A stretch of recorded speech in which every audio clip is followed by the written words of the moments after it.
Graça e paz, irmãos e irmãs. Como é bom estarmos na presença de Deus vivo. Desde que nós iniciamos nosso culto, nós já podemos sentir a graça abundante em nossos corações. Todo o ato do culto é para glorificar o Senhor. Abra sua Bíblia para a nossa reflexão em 2 Timóteo, texto principal. Estaremos citando outros textos, mas o texto principal, 2 Timóteo, capítulo 3.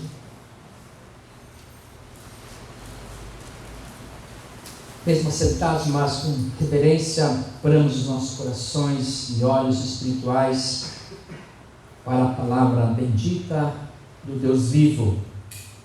2 Timóteo, capítulo 3, a partir do verso 14, diz assim: a inspiração, valor e utilidade das santas Escrituras.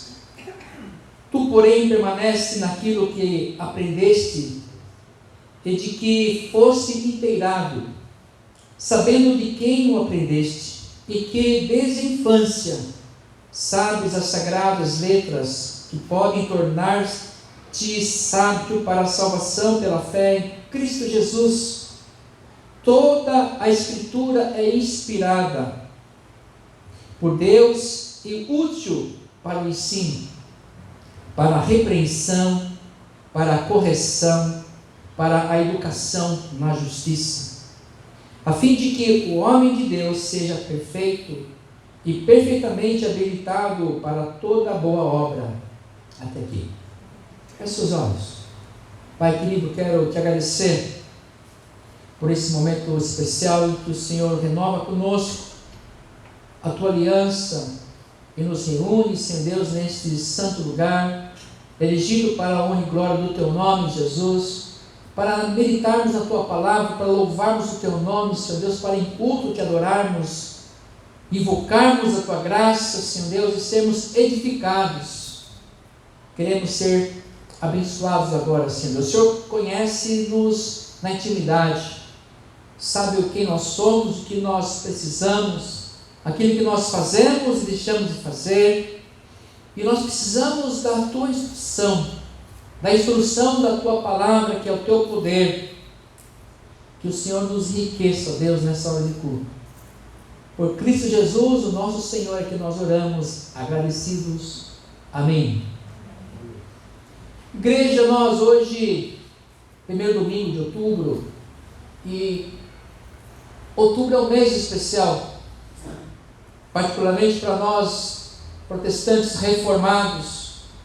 No final desse mês, no seu último dia, nós celebraremos o aniversário, mais um aniversário, 504 anos da Reforma Protestante, e nós precisamos sempre rememorar e trazer à memória que a importância desse tema, um ato religioso, mas que repercutiu pelo mundo na sua extensão política, na sua extensão econômica, mudando então o mundo no início da modernidade, a partir de Martinho Lutero. E eu queria falar um pouquinho hoje sobre só a Escritura Sagrada. Nós sabemos que são 5 pilares da nossa fé reformada, são 5 solas, como assim chamamos, né? Sola gratia, só a graça de Deus, só a fé, só Cristo, só a Escritura e só a Deus glória, só a Deus demos glória. Então são os pilares, 5 pilares da fé reformada, em que nós baseamos nosso aprendizado, toda a nossa vida como cristãos reformados, de uma igreja que se transformou em meio a tantas injustiças, em meio ao mundo religioso. Houve a Reforma Protestante. Sabemos que Martinho Lutero não queria fazer a cisão da igreja que ele servia, da igreja que ele amava. Simplesmente ele queria uma postura diferente, conforme aquilo que ele aprendera nas Sagradas Escrituras. Eu queria aqui meditar um pouquinho na importância da sola Escritura, do somente a Escritura. Somente a Escritura. Somente a Palavra de Deus. Somente aquilo que o Senhor separou para mim, para você, para nossas vidas, para o nosso relevo espiritual, para o nosso encontro com Ele. Porque a Palavra de Deus, ela é a materialização da presença divina. Não é apenas um livro, meras letras. Se fosse assim, se nós lemos a Palavra de Deus como meras letras, será meras letras. Mas o que vem dela, há um Espírito dentro dela, o hálito divino que vem a nos tocar. Por isso que nós sempre primamos pelo estudo da Palavra. Nós primamos pelo encontro com a Palavra de Deus. Nós primamos pelo encontro com a Palavra e o encontro e reencontro com o Senhor. Porque no estudo da Palavra nós nos reencontramos com Ele. Nós somos tocados na força do Espírito Santo que emana dessa Palavra. É uma Palavra que tem sido guardada há séculos. Houve sim muitos eventos em que tentaram tirá-la da humanidade, essa palavra santa, mas não conseguiram e jamais conseguirão, porque a palavra de Deus, quando ela sai para cumprir um propósito, ela nunca deixará de cumprir esse propósito até que ela volte para o seu fim, o próprio Senhor.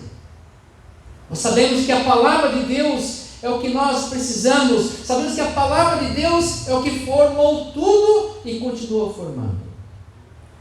Nós temos nas Escrituras, desde o Gênesis ao Apocalipse, a palavra escrita. O cuidado de Deus para que nós pudéssemos tê-lo em nossa companhia. Os estudiosos ficam aí se degradando que, por exemplo, o Pentateuco que foi Moisés escreveu, a gente acha difícil isso na luta com o povo, andando pelo deserto, que ele pudesse compor. São 40 anos, poderia também separar um tempinho para escrever algumas coisas. Nós sabemos que, sendo Moisés ou não, a palavra de Deus foi escrita, Pentateuco, e outros livros depois. Os 66 livros que compõem as Escrituras Sagradas revelam-nos um Deus na experiência com o seu povo e também a experiência desse povo com o seu Deus. Revela também aqui, irmãos e irmãs, a nossa experiência com o nosso Deus. A palavra de Deus que revela esse Deus maravilhoso. Essa palavra que é luz para os nossos passos, lâmpada para os nossos caminhos. A palavra de Deus nos coloca num caminho seguro, num caminho santo, num caminho que nos evita cada um de nós de tropeçarmos, entrarmos por caminhos tortuosos, por caminhos de trevas. Por isso nós não podemos nos afastar da palavra de Deus. Somente a Escritura, não qualquer livro, não qualquer literatura, mas a palavra de Deus. Essa semana eu ouvi uma frase de uma pessoa formada, inteligente, mas a Bíblia não é um livro, um texto que se refere a um tempo, àquele povo, àquelas pessoas. E aí notei a falta de fé, a incredulidade e o desdenhar da palavra de Deus. E aí nós entramos em confusão, porque a conversa era outra, e o espírito da conversa não era tão bom. E aí eu pude dizer algumas coisas muito básicasinhas para evitarmos a discussão, que a palavra de Deus, ela se renova a cada dia, porque a palavra de Deus, nela contém o poder de Deus. Ela falou sim para um povo determinado e continua falando, porque hoje o povo de Deus determinado somos nós. Então ela continua falando e com todo vigor, com todo poder, porque o Senhor Jesus é o mesmo ontem, é hoje e o será para sempre. Ele não muda. Nós mudamos, mas o Senhor não muda. A palavra de Deus, ela vem para me abençoar. Ela é inspirada, totalmente inspirada. Nós podemos ler a Bíblia como um livro comum, na verdade. Aliás, muitos estudiosos em filosofia, sociologia, história, leia alguns textos, porque compêndio histórico, é um compêndio geográfico, traz narrativas de vivências de vários povos, especialmente os povos do Oriente, depois no Novo Testamento, parte da Europa.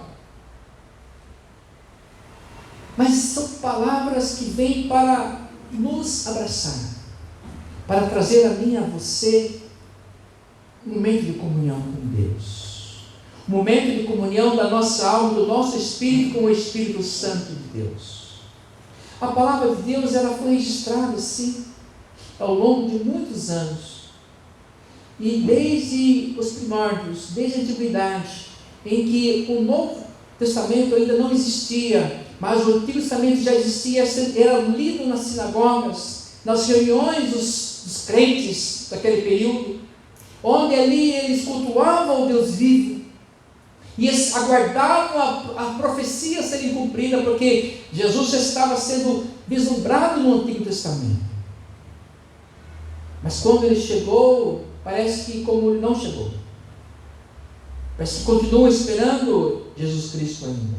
E a palavra já afirmou, o próprio Jesus, o Senhor, leu as Escrituras em Isaías que falavam da sua vinda para um povo no templo, e mesmo assim as pessoas não compreenderam. Por quê? Porque ficam presos à mera letra.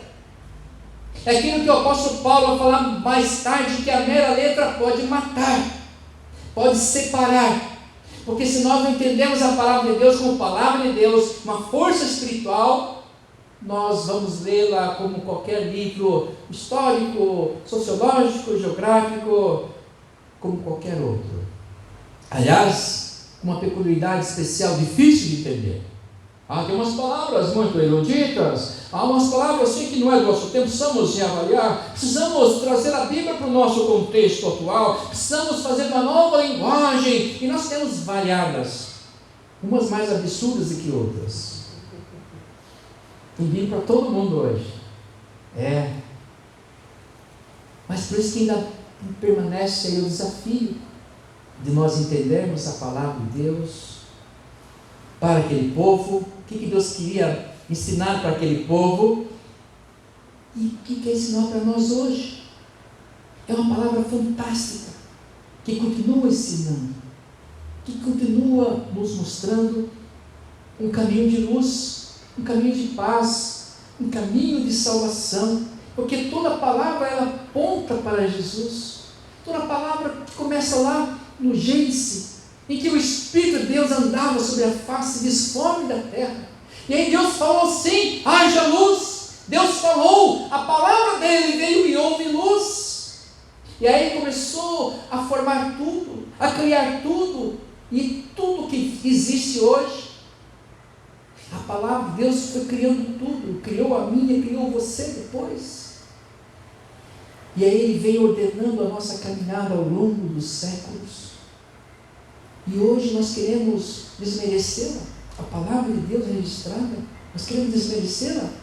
Não podemos, que é a palavra de Deus. E aí daquele que dela retirar um pinguinho, uma vírgula, seja anátema, que seja amaldiçoado, porque a palavra de Deus, aliás, é fruto do nosso século, não só do nosso século, mas nós gostamos de desenhar Deus, gostamos de brincar com Ele, gostamos de desmerecê-lo, nós temos prazer, parece que é de desconstruir a sua divindade, o seu poder, porque entra em cena às vezes o nosso poder, o nosso desejo, o nosso ego, que precisa ser contido, e a palavra de Deus me ajuda, vem com a sua luz, lâmpada para os meus pés, é a tua palavra, luz para os nossos caminhos, para clarear a nossa vida, palavra de Deus, para tudo nós precisamos de orientação. Pastor, eu preciso de um emprego novo. Começa a conversar com Deus, vai a palavra, Ele vai te orientar, luz para os seus passos, lâmpada para clarear as nossas escuridões.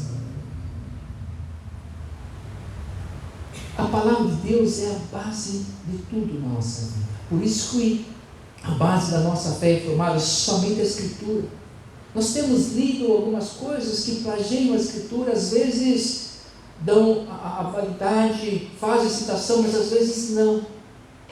E nós temos percebido que há muitas literaturas vendendo assim como best-seller, que plagiam o texto bíblico, mas não fazem citação da palavra de Deus, porque as pessoas não conhecem as Escrituras. O próprio Jesus já disseram: vocês erram, vocês pecam, porque não conhecem as minhas palavras. E aí qualquer asno, qualquer mula por aí, fica falando um monte de besteira e achando que, nossa, olha, é a palavra de Deus. A palavra de Deus que está permeando toda a vivência humana. Alguns ditados primordiais da nossa caminhada enquanto ser humano, por exemplo, você deve ter ouvido falar alguma vez na sua vida: quem planta, colhe. Tudo que você planta, você colherá. Isso é a palavra de Deus. A boca fala que o coração está cheio de palavras de Deus. Não é dito comum, é sábio, não, é palavra de Deus. Aliás, até ouvi uma vez num sermão que a pessoa fala: tem um ditado aí, não sei o que a boca fala, não, é palavra de Deus, querido. Falei mais a Bíblia, pregador. É a palavra de Deus que nos orienta, que nos pega pela mãozinha e nos encaminha pela vida, cheio de complicações, cheio de nós, para nós desenvolvermos e desatarmos. Cada nós complicado, né? E a palavra de Deus vem para nos orientar, para caminhar a nossa vida, para nos mostrar aquilo que nós precisamos saber. Eu queria aqui voltar rapidamente no Salmo 119, que é pequenininho, né? A gente quer ler só alguns versos. O 105, tu já sabe, né? De qual é salteado, né? Mas eu queria ler mais uns dois aqui, do 119, o verso 11, por exemplo. Guarda no coração as tuas palavras, para não pecar contra ti. Bendito és tu, Senhor, ensina-me os teus preceitos. Com os lábios tenho narrado todos os juízos da tua boca. E assim segue. Lê curtinho, depois você dá uma olhadinha aí em casa. E ele fala com a gente poderosamente, enfatiza a excelência da lei divina, da palavra. Está lá em cima, lá no caput. A excelência da lei divina. Eu guardo no meu coração a tua palavra. Para quê? Para não pecar contra ti, Senhor. É uma das prioridades, finalidades da Sagrada Escritura. Por isso nós temos que meditar nela de dia e de noite, Salmo 1. E aí está a felicidade. Bem-aventurado aquele que não anda no conselho dos ímpios, nem se assenta na roda dos escarnecedores, mas tem seu prazer na sua lei, nela medita de dia e de noite. Para quê? Para que eu não pegue contra o Senhor, para que eu tenha uma vida feliz. Feliz é o homem e a mulher que não se tem na roda dos escarnecedores, nem se assenta quando não pode, não deve se assentar. Você pode, mas não deve. Mas medita na palavra. Eu estou me sentando numa rodinha tal. Então medita na palavra que você vai ter menos confusão, menos encrenca para resolver. A felicidade está em nós obedecermos a palavra, em olharmos para esses preceitos santos. Tem gente que olha para a Bíblia, um livro preto, capa negra, preto aqui, ó. Não é o livro do Cosme Damião. É um livro que é de vida. Ele não sabe o que é isso, né? Mas no tempo, o mundo evangélico de alguns anos atrás, a gente tinha um pavor desses livros aí. Hoje a gente desmistifica, né? Sabemos que a palavra de Deus, ela vem e nos coloca no lugar certo. Porque nós somos chamados povo de Deus, somos abençoados. É um povo que conhece a palavra. E nós, especialmente o povo reformado, se não sabia disso, saiba, viu? E você tem essa responsabilidade a ajudar isso, a ser propagado. Nós somos reformados, somos aqueles que conhecem bem, manuseia bem a palavra de Deus. Ninguém brinca com a gente, não. Ninguém vai brincar com historinha furada, não, porque todos os caminhos levam. Não, a palavra de Deus, Deus fala assim: há um só caminho. Eu sou o caminho, diz o caminho, a verdade e a vida. Então, fora desse caminho não tem verdade, não tem nem vida, só tem morte. Então não venha com essas historinhas aí que todos os caminhos, quem tem boca chega a Roma, mas só isso aqui leva para o céu. Então precisamos conhecer a palavra de Deus. Não porque aquele povo lá é um povo muito bom. Se não receber Jesus como seu único e suficiente Salvador, não tem salvação. Não tem. A palavra de Deus, gente, isso é fantástico, é maravilhoso, é amor de Deus, porque ele não é um mundo de confusão, é um mundo que me ensina a viver. E sem muitos caminhos, muitas coisas, eu sou a luz, ele fala. A minha salvação, o Senhor é a minha luz, a minha salvação. De quem tem medo? Há muita confusão aí fora, há muitos caminhos aí fora, e o Senhor resume tudo, simplifica, para que nós tenhamos uma vida tranquila, mas eu preciso guardar essa palavra no meu coração, primeiro para não pecar contra Ele, e segundo para que eu possa reconhecer o caminho dEle, porque o caminho dEle é o caminho de luz, e a palavra dEle me orienta. A palavra de Deus não só nos orienta, a palavra de Deus nos limpa, ela nos purifica, nos lava. Efésios capítulo 5 fala um pouquinho sobre isso. A palavra de Deus nos limpa, nos purifica, porque nós ouvimos a palavra de Deus, ela vai testificando em nosso coração, e nós vamos sendo transformados, alinhados. A palavra de Deus nos santifica, a palavra de Deus nos justifica, a palavra de Deus nos julga. Jesus disse isso: eu vim para salvar. Jesus disse: a palavra vai condenar vocês, eu venho para salvar, a palavra já julga vocês. Isso está escrito. Jesus não precisou pregar condenação, Jesus pregou a salvação, porque a condenação já está posta na palavra. Aquele que crê no Senhor Jesus será salvo, aquele que não crê já está condenado. Palavra de Deus, palavra de Deus. E o Senhor, Ele tem tanto amor por nós, e Ele simplificou tudo. Tem gente que acha que a palavra de Deus, a Escritura Sagrada, é uma coleção de nãos. Não é isso, pelo contrário, é uma coleção de amor, de paz, de felicidade. O Senhor nos coloca no seu caminho, e por mais que estejamos nos desertos, Ele caminha com a gente. De dia é uma coluna de fogo, à noite, aliás, o contrário, né? De dia é o sol, as nuvens, e à noite uma coluna de fogo, para que a gente não se perca. Ele nos orienta em tudo, em todo o tempo. O Senhor, quando você está no perrengue, Ele não foi tomar um cafezinho na padaria da esquina, não. Acho que Deus, Ele foi almoçar fora. Ele está com você, viu? O tempo todo. Ele tem controle de tudo, viu? E é nas nossas lutas que nós vamos entender isso. E a palavra de Deus nos fala isso, nos coloca diante disso. Somente a palavra de Deus. Nós ficamos às vezes insistindo com a igreja, né? Acho que isso é vontade de Deus. Olha, estude, medite na palavra de Deus, dia e noite. Por quê?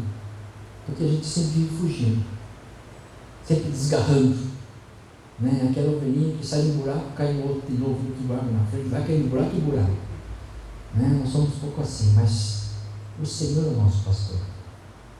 Ele sempre com o seu cajado. Às vezes o cajado faz parte da nossa caminhada, né? Mas ainda por amor, para um caminho de felicidade.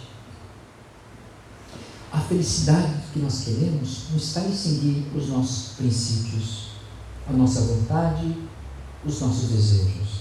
A felicidade está em nós reconhecermos que Deus fez tudo para nós. Deus fez tudo. Deus fez tudo lindo, maravilhoso. E aí chamou o casal lindo lá, maravilhoso. Olha, vocês vão fazer a mordomia disso tudo aqui. Tudo é seu. Tudo é seu. Né? E nós estamos destruindo a natureza, né? Estamos contrariando o desejo e o presente de Deus. Estamos destruindo o meio ambiente. A cada dia uma coisa horrorosa. Olha esses vendavais agora, essas poeiras lá para o interior, matando gente com fogo, que fogo voa agora, fogo voa. Muito bem forte. Ah, mas isso aí não é Deus punindo. Não, é nossa ação. É consequência, é a nossa plantação. Ah, eu não tenho nada com isso. Tem? Tá. Tá bom. Não mesmo? Eu acho que você tem também. Acho que você, como dizer minha mãe, acho que você também tem culpa no cartório. Tem que ir lá no cartório, você tem um monte de culpa lá. Onde você joga o óleo da fritura na sua casa?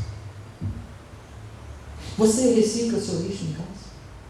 Todos os papéis de barro, você joga, põe no bolo, no bolso, põe no lixo. Desses 3, pelo menos um você erra. Então você não é inocente, você faz parte daqueles que plantam para essa desolação do meio ambiente. Ah, mas espera, só eu, né? São 8 bilhões de você. Se todo mundo pensar que em você, não vai ninguém fazer nada. É que nós temos aí. O Senhor Jesus, Ele morreu por mim e pelos 8 bilhões. Olha como nós somos importantes. Ele me conhece na minha individualidade. Sabe meu nome, sobrenome. Aliás, me conhecia, segundo o Salmo 139, antes de conceber minha mãe, Ele já me conhecia. Antes da minha pele juntar com os músculos, com os ossos, Ele já me conhecia, porque Ele já me amava. Então ninguém aqui é fruto do acaso. E nós temos um projeto de Deus para vivermos em plena felicidade. O primeiro caminho é nós reconhecermos que nós precisamos dEle e entregarmos a nossa vida nas suas mãos e andar por esse caminho santo, porque nós somos santos. Todos aqueles que recebem essa palavra, e essa palavra entra no coração, essa palavra nos torna santos, porque ela nos purifica. Serem santos como eu sou santos, diz o apóstolo. Não porque nós somos bonzinhos, não porque a palavra nos limpa, nos purifica. Nós não podemos ficar longe da palavra de Deus, não podemos deixar de ter comunhão com Ele e andar nesse caminho de luz, meio que ao nosso lado esteja as trevas. Aliás, é por isso que Ele nos envia. Ide por todo mundo e pregai o Evangelho a toda criatura. Porque é um mundo que jaz no maligno, um mundo que vive segundo os seus próprios preceitos. E nós precisamos ensinar os preceitos do Senhor. Só a Escritura Sagrada. Você pode ler outros livros. Espero que você faça isso. Leia todos os livros. Examinar tudo, retém o que é bom. Isso é a palavra de Deus. Você pode ler. Acho que quanto mais culto você se tornar, com mais conhecimento você se encher, você vai ser mais instrumento nas mãos do Pai. Assim como foi com o apóstolo Paulo e outros sábios do seu tempo. Não desdenha o conhecimento. Certa vez, quando eu recebi o chamado do Senhor e fui para o seminário, 5 anos de seminário, tem gente que acha que nós vamos lá só para estudar a Bíblia, né? Também, mas não só. Aliás, acho que o menor coisa que nós estudamos menos é a Bíblia, porque isso faz parte, tem que ser parte da vida do crente como sempre, né? Cotidiano. E aí um grande amigo, cruzei com ele, inclusive na vinda para casa do seminário, o senhor, eu fiquei sabendo que você está fazendo um seminário, ele é de uma outra denominação, eu fiquei preocupado com você. Ele vai perder a fé. Estudar teologia, ele vai perder a fé, porque ele é de uma denominação que eles não estudam. Quem só estuda é quem prega lá. A igreja não pode ter muito conhecimento. Uma coisa paradoxal, né? E eu dizer para ele assim, não, eu já estou um bom tempo no seminário e a cada dia a cada dia eu fico mais assim agradecido a Deus. Porque a cada dia eu percebo que as ciências, elas se esforçam, mas não conseguem explicar esse Deus maravilhoso. Ninguém explica Deus. A ciência se esforça. Porque a ciência é algo que vem do divino. E não ao contrário. Às vezes as pessoas querem usar a ciência para explicar Deus, aí está em maus lençóis. Mas se você for inteligente e usar o caminho da ciência, você vai ver que realmente existe um Deus. Que fez tudo. Tudo organizado. Tudo perfeito. Ou seja, nós podemos ver Deus pela ciência. Mas especialmente quando houver fé. Houver fé. Eu não me preocupo em convencer ninguém. É uma habilidade que poucos de nós temos.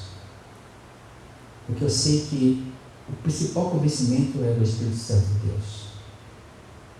Ele fala assim: olha, pregue minha palavra. Eu vou fazer isso. O resto é com ele e com seu coração. Eis que estou à porta e bato. Se você abrir, entraremos e cearemos com você. Mas enquanto nós não abrimos, mera letra, mero caminhar, um caminho de infelicidades, um caminho de sujeira, de pecado. Que a palavra ilumina a minha vida, a palavra me purifica, a palavra de Deus salva a minha vida. Que o Senhor continue usando sua bondade e nós aprendamos de fato que somente a Escritura nos aponta para Deus, porque essa é a palavra de Deus que foi reservada para a nossa vida, e uma vida plena, não qualquer vida. Amém?